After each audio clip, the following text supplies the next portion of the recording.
Hi there, it's Kevin with RogueDeckBuilder.com here with a patron box opening for Animan. One of the things that I can do for patrons they want to save on shipping cost, or in this case, don't live in the United States, and we're required to break these things down before we can actually ship them. Something with the WPN network, you can't ship outside of the United States, outside of what they call your area, and of course ours is going to be the United States. So this page is coming from Canada, and we got to crack down these Core Set 2020, a box of Throne of Eldraine, as well as a Gideon Spellbook. So let's get right into it. Let's start with the Throne of Eldraine here. Let's start with this booster box. This is kind of fresh and new. So having a lot of fun drafting this set. It's one of my favorite draft sets in a long time. I think that all of the color pairings are quite viable to go. Of course, I've got some favorites. I typically like to go black in this set. And if I don't go black, like green-blue is my second favorite. Like green-blue adventure. Really, really fun. However, we are not talking about drafts here. We're just opening up a box of Throne and not going to do profit or loss or any sort of value with this. We're going to just crack it open and see what we get. Start off with the pack number 1. We'll just go through this really quickly, so I'll fan out the uncommons. So these are English packs. We got both of them. I've got some booster boxes that are the packs from Japan, and the rares will be in the front. These particular ones with the English ones will be in the back. So we'll just slide through to get to the uncommons, if anything good for the uncommons. And the first one is going to be the Harmonious Archon. Neat little creature to give all the creatures base power of toughness of 3/3 and then create 2/1/1. So you basically create a 4/5 and 2/3/3s with the Harmonious Archon. So far I haven't seen any decks see this yet, but it definitely has the power there. Maybe if they would have made this a 5 mana, dumbed down the stats on this. Pretty good though for 6 mana. We'll see if it ends up ever seeing play. All right, we do. Wow. Right off the bat, we get the Fae of Wishes in the adventure, or the showcase. So the showcase card in foil. This is an amazing card. I think this one will have a decent price tag here, with being able to choose a non-creature card from outside the game and putting it in your hand. So beautiful card here. This is one of the reasons why I don't think collector's editions are going to be able to hold value long term. You can basically get everything in the regular booster packs. Of course, this is a sweet pull. They are quite rare. There's like usually one of these per box, I think, or per case of the foil. I don't know, someone correct me if I'm wrong with the foil rares on but they are pretty rare coming from the booster packs. They did seem to come out of the pre-release packs a little bit higher rating than people were suggesting. I don't know if that's accurate or not. All right, on to pack number 2. We'll get through this quick here. Just pass to the commons, and then onto the uncommons here. And we have the Once Upon a Time. This is rare. It's also worth a ton of money here. Man, I should have done this box for profit or loss. And got some junk. So Once Upon a Time is the card that allows you to, for beginning of the game, if this first spell you cast for free. And it is seeing modern and standard play at the moment. So we have the Gilded Goose. Yeah, this box so far is just fire. So another playable rare with a Gilded Goose. Goes in the good old Oko Food token deck. Need to get good at finding exactly where these cards are. The Acclaimed Contender, so decent little rare. Nothing too much for it to be able to get Knights and Auras and put it in your hand for 3 mana. So not too shabby. What I like about this set, most of the rares are pretty playable and constructed. They're like, you could definitely make an Acclaimed Contender deck. Alrighty. We have the Circle of Loyalty. So we have 2 mythics so far and the foil rare. So I think we've actually opened up the good stuff so far from this box. And right when I say that, we have another foil rare. So foil with Araya, the First Locktwain. When it enters the battlefield, another black creature, draw a card and lose a life. Or no, opponent lose a life and you gain a life, and then sacrifice a black creature to draw a card. So foil and another mythic / rare. Awesome box so far.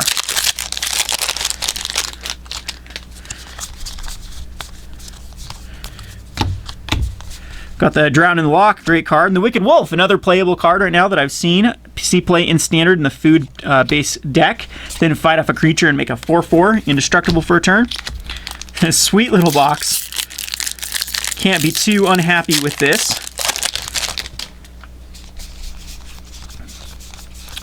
And we got the Steel Claw. I can't stand this card in draft. Oh, it makes it impossible to attack in. But good thing there's other strategies that don't need to attack in. The Revenge of Ravens can be beat by just going food strategy or mill. And we have the Witch's Vengeance. So far our first, I think, bulky rare that we've opened. Okay. We have a Murderous Rider, another very playable rare. I think it's got like a $13 price tag right now. I don't think it can hold though. There's just too much value in Throne of Eldraine right now that something has to give, and I think it's just rares over $10. And we've opened up 2 of them. We've opened up both the good rares so far in this box. So, what a box. The Folio Fancies and a Foil Swamp. So we got a Foil Swamp and the Folio Fancies. Good little casual card for sure.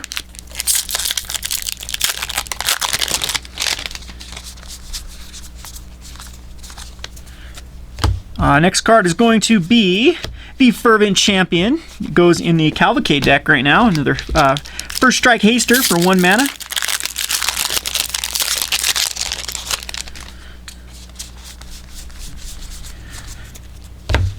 And we got the Wildborn Preserver, another card that sees play in Standard at the moment. The Flash deck, the Flash Reach, and then being able to put counters on it is exactly what Flash wants. Flash is pretty good, blue-green Flash in the meta. I've seen, but actually, you don't even have to go blue-green now. You can actually go black-green. There's enough Flash creatures and enough instant speed spells to actually make it viable. So, yeah, not too shabby. On to the next pack. We got the Emery, Lurker of the Loch, the other chase rare out of the set. So this one is seen play in modern decks. And, I mean, what's left rare-wise? So I guess the land, the Evolving Wilds land is still in here. That's worth money. But everything else we've basically hit. So we got the Yorvo, Lord of the Garenbrig. This one goes in mono green Stompy at the moment. It enters with 4+1 counters and gets bigger if something bigger comes out. So not too shabby with that card either. Again, a lot of playables in Throne of Eldraine. There's murmurings that people didn't like Throne of Eldraine. I don't know what they're talking about. It's a great draft environment. There's great standard cards. I mean, what else are they expecting from the set? I think it's right on par with where a standard set should be. And then we have the Iron Crag Feet. There's the bulk rare. If we ever get like a good 7-drop spell that requires 7 red, maybe that can see play to ramp into it. And the Lochmere Serpent. Pretty cool limited card. So far I haven't seen any play in standard, but it's definitely on the power level with the 7/7 flash and being able to not be blocked by Sacrificing Island, drawing cards off Sacrificing Swamps, and exiling cards out of your opponent's graveyard to bring it back. Alrighty. We got the Deafening Silence. This card is a good sideboard card in Modern. And the Sorcerer's Spyglass. I really wish they would have just put this in Brawl. I think that's what they should be doing going forward, is putting cards like Sorcerer's Spyglass in the supplemental products like the Planeswalker decks or the Brawl. And that way that you don't have to draft these. It's open to have more playables in draft. And it's still available in Standard. And they don't need this in high quantities. It's not going to be a valuable card because it was just printed in Ixalan. And that way, again, it doesn't have to come from booster boxes. I think, in fact, that I'd actually like some sort of curated list of cards that would be legal in Standard, mainly sideboard cards like the Sorcerer's Spyglass type cards to combat Planeswalkers, graveyards, casting multiple spells, and again, that way you don't have to open them in draft packs. Hopefully they'll do that in the future. That is in the wrong pile. Alright, on the next one, we got the Dance of the Manse. That deck is really good, the Esper Dance deck in Standard. To return auras, non-aura enchantments and artifacts back. And you can do it instant speed with Teferi, which is ridiculous. And we are on to the Iron Crag Pyromancer with a foil Malevolent Noble.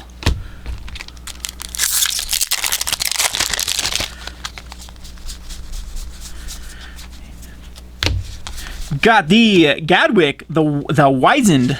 This is a pretty decent card if the, what's the one that exists right now? The one that, the Hydrocrasis. If it did not exist, I think this one actually would see play. I actually still like this in a blue tempo deck.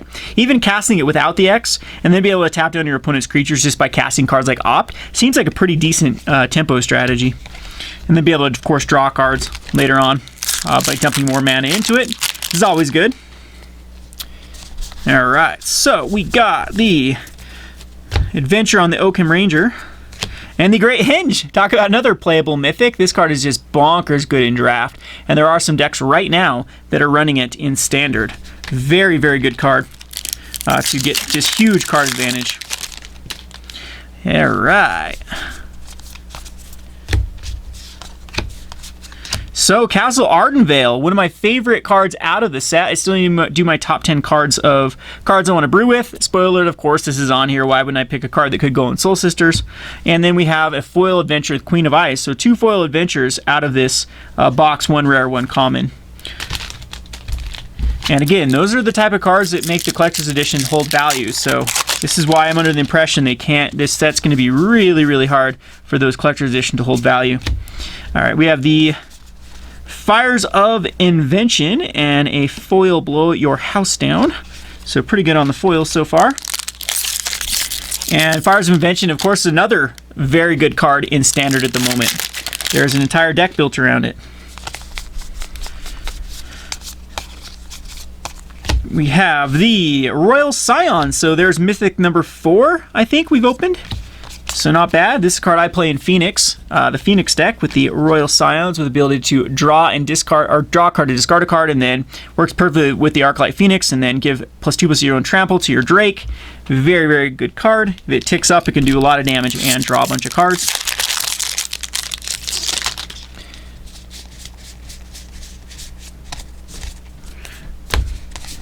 And we have the Hushbringer. Not a bad rare, definitely playable sideboard card, and a foil Unexplained Vision. All right, next up we have the Charming Prince, another card that's seeing play in the Bant Flash, and I can't keep my piles straight here. Bant Flash with a Charming Prince to then exile and return something like a Risen Reef, very annoying, and there's even better things to, of course, flicker. But good little flicker card. I've even seen this see play in the Modern Humans. Being able to either gain life, scry, or flicker something like a Reflector Mage is pretty potent. So pretty cool that's a modern playable card. I've actually seen this also in another modern flicker-based mono white deck to flicker like Sun Titan. So Sun Titan's really good with Charming Prince. So, like I said, very playable cards in the set. I think it's going to be remembered as a good set, not a bad set, when the dust settles in a few years. All right, let me actually get closer to the camera so people can actually look at the cards. So we have the Murderous Rider as an adventure. Was that a rare? Did I skip over our rare? Nope, that is the rare. So there you go, another Murderous Rider in the adventure form. These things just are pretty common. I've opened up personally a bunch of them already. So yeah, be careful with those collector's editions.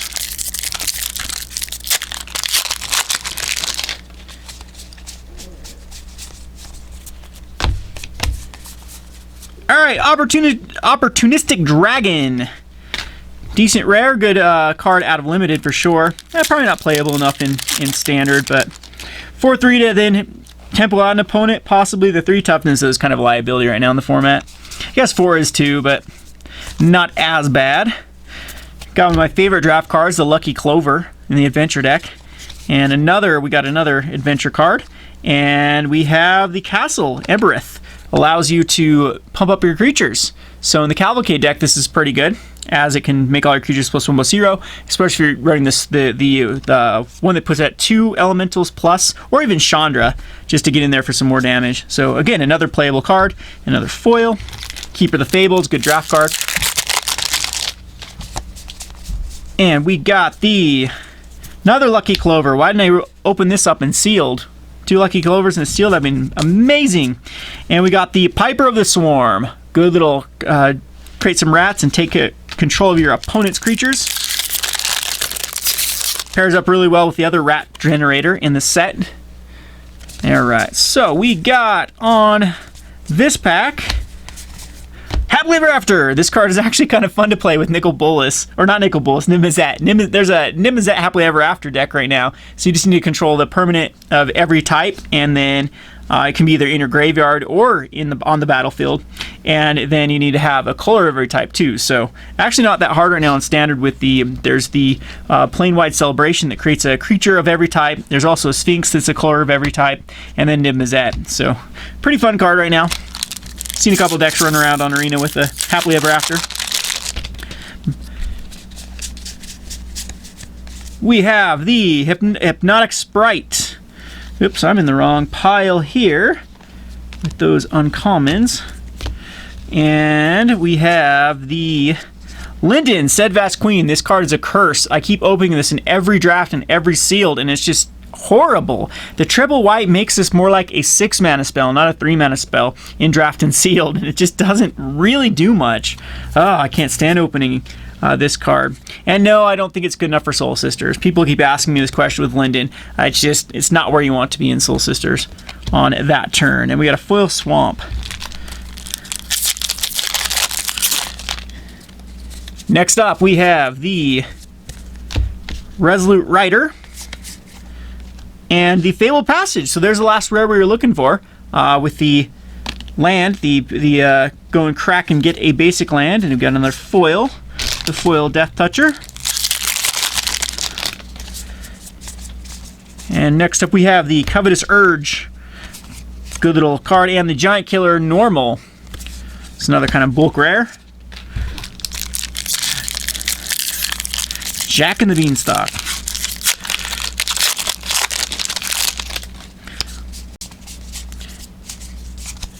Another Deafening Silence. Geez, does not want us to be casting more cards than one per turn. And the Midnight Clock. Midnight Clock, which allows you to draw 7 cards and then shuffle your graveyard, hand, and library back together.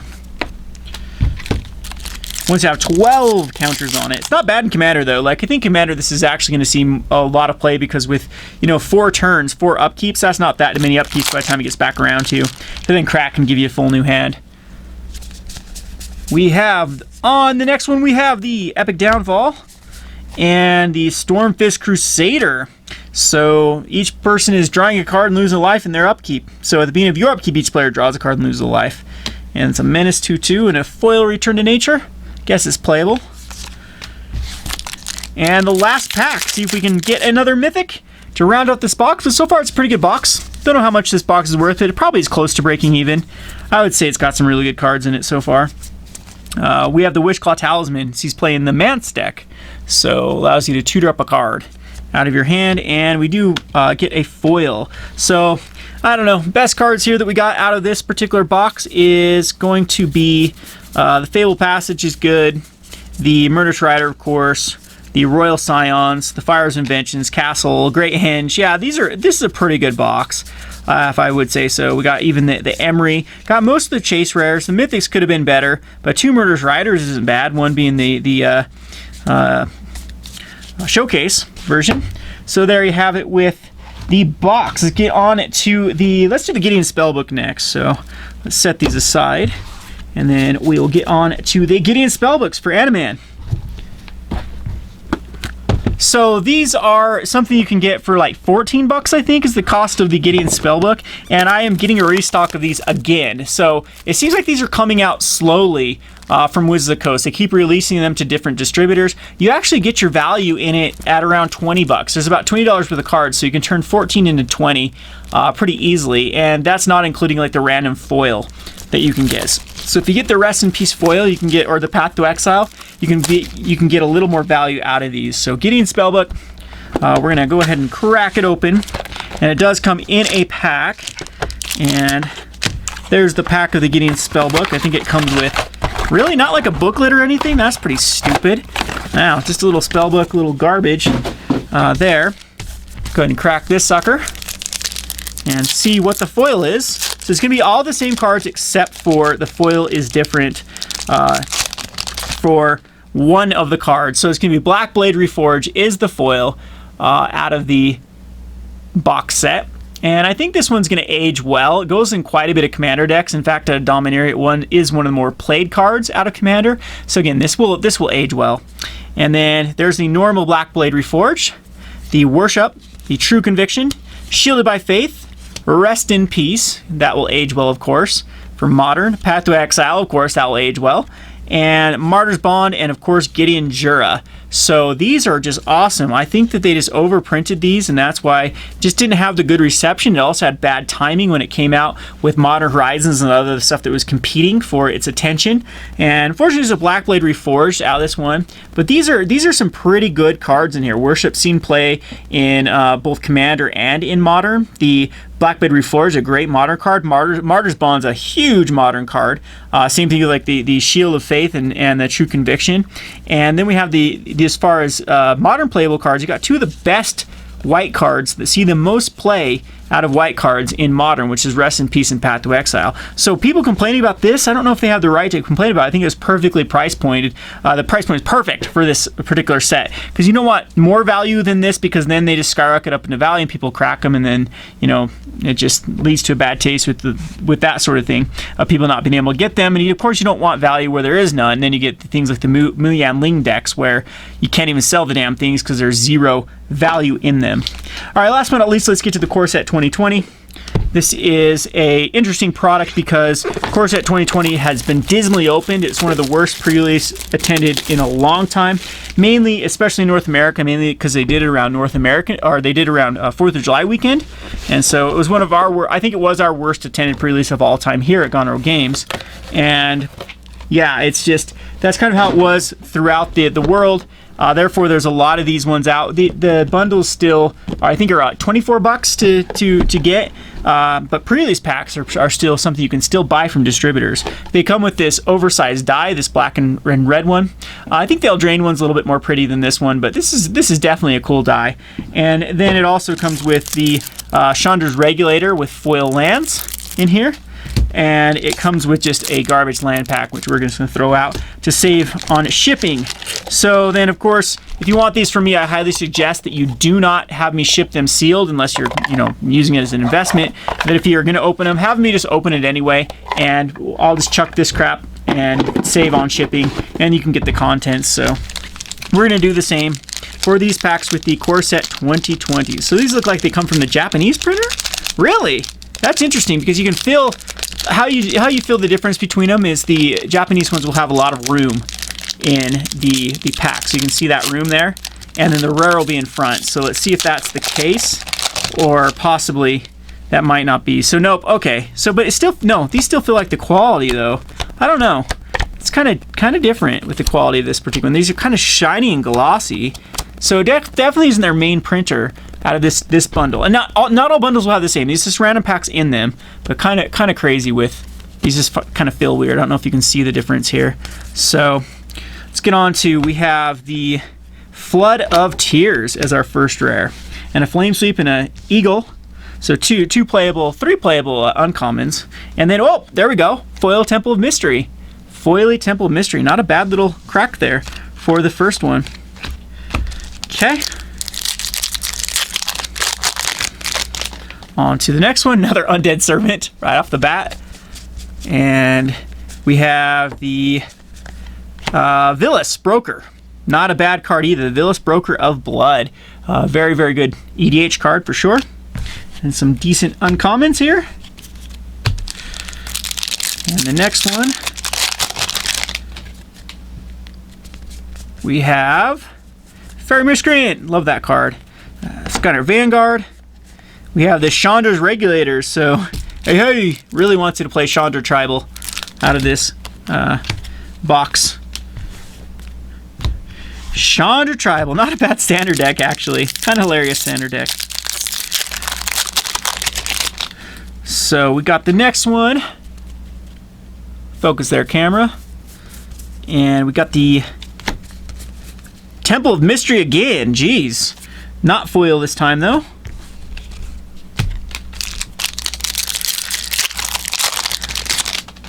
And then we have Leyline of Anticipation. I think this is another card that's going to age well and go back up in value long term. Especially since it's just out of Core 2020. It's not out of some other set. Come on, this pack is being stubborn.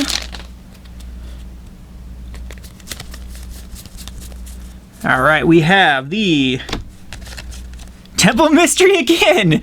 Triple on the Temple of Mystery. I guess, I don't know.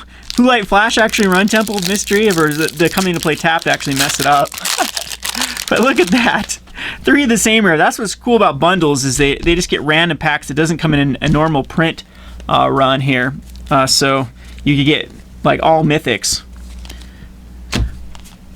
So, missed an uncommon there, but we have the Scheming Symmetry. Not a horrible rare. It's not bad. And where'd that other uncommon go? What? Why am I missing? Why was that missing an uncommon? We got 2 uncommons from there. That's got to be in here, as the other uncommon was. Yep, there it is. The Moldavine Reclamation was the other uncommon. Out of this pack. 3 more packs to go.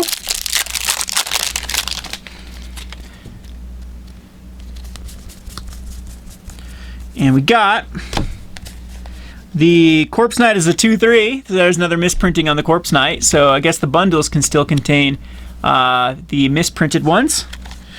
And we have the Thunderkin Awakener. Love this card for Elemental Tribal. Fun card. Kind of sucks that Faithless Looting was banned for this particular card in Modern, but still kind of cool for sure. All right, second to last pack. Got the Legion's End. It does see play in Standard to exile some cards. We've got the Stone Golem as a foil.